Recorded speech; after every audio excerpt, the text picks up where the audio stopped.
Viral child star Lil Tay just turned 18 and within hours launched an OnlyFans account. Tay shared a photo of her alleged earnings on Instagram August 3rd, in which she earned just over $1 million.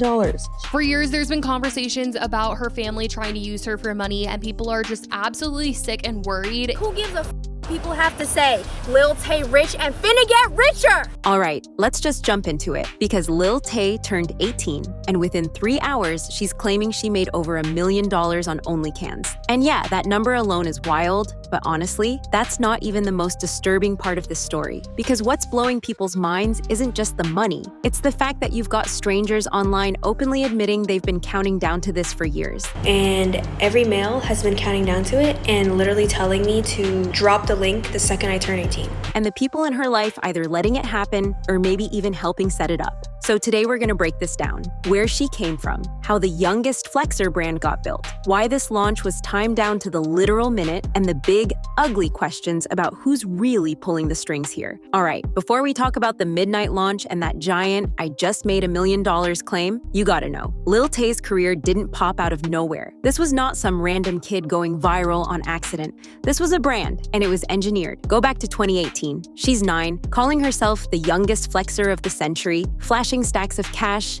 leaning on luxury cars, swearing like she's trying to win a rap beef. And yeah, people ate it up because the shock value was off the charts. Not because of talent, but because everyone was thinking, why is a literal child doing this? But here's the thing, it was all staged. A resurfaced 2018 video appears to show her older brother Jason literally coaching her mid-shoot, telling her to be more ignorant, because that's what gets clicks. You're gonna be like more ignorant.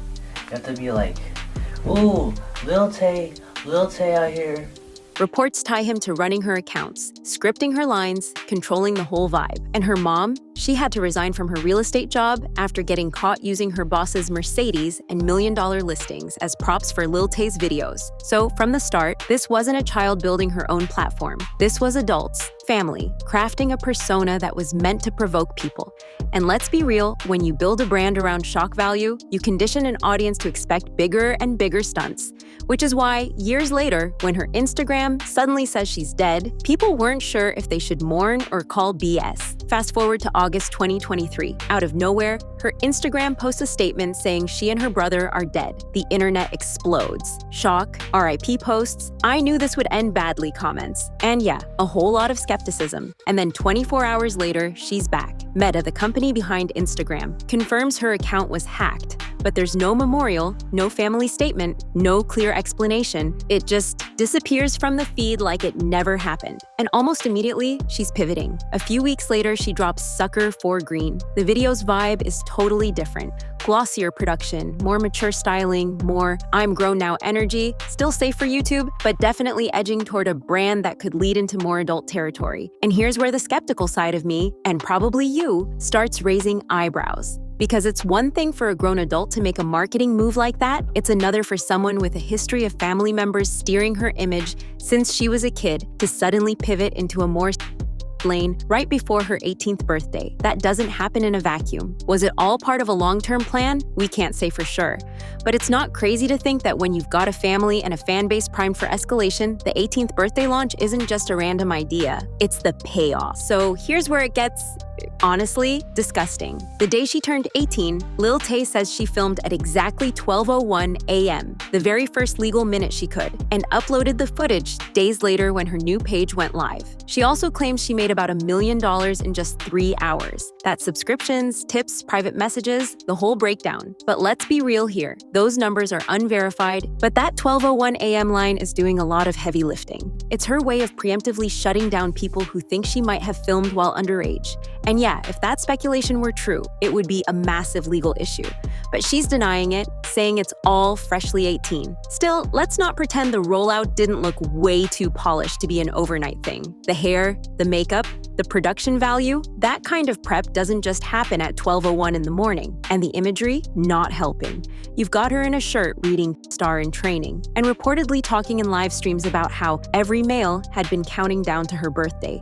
A comment that raised eyebrows about the kind of audience she was courting. But as disturbing as the launch was, what really made people uneasy was who had been waiting for it, and for how long. Let's talk about those people, because this part honestly makes my skin crawl. In one post, she thanked supporters who pre-ordered since 2018. Now, is there evidence that there was actually some kind of pre-order system? No. Most likely she means people who've been waiting for years, which is exactly why this whole thing is so gross. We're talking about grown adults publicly admitting that they've been counting down to the day a child star turns 18 so they could buy her content.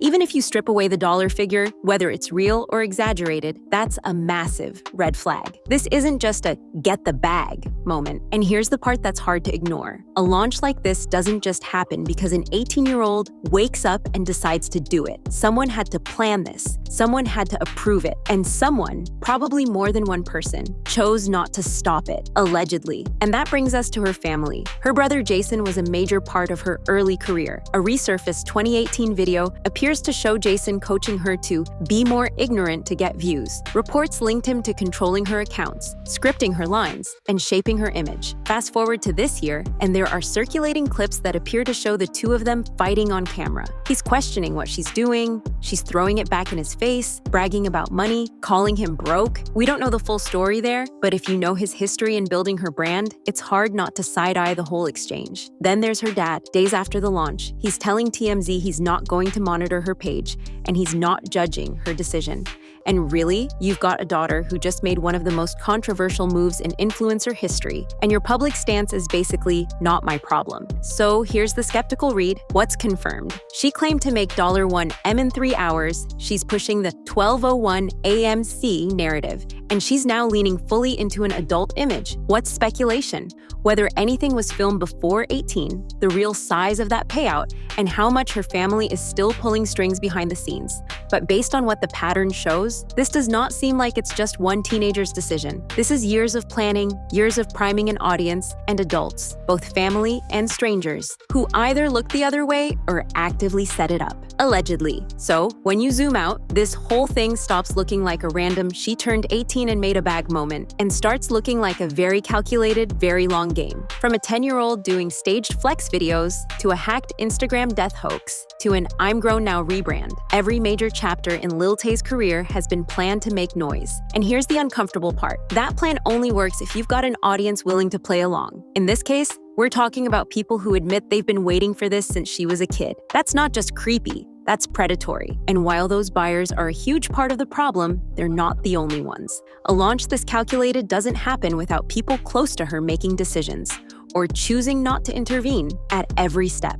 Whether that's family, management, or both, it's clear someone greenlit this strategy long before she was old enough to hit publish herself. What's confirmed is bad enough. What's still unconfirmed could be worse. And if the receipts ever come out showing exactly who set this timeline and why, I think a lot of people, not just Lil Tay, are going to have some very uncomfortable questions to answer. Because at the end of the day, the real story isn't just about one teenager making controversial choices. It's about the audience and the adults who made sure she had a stage to do it on.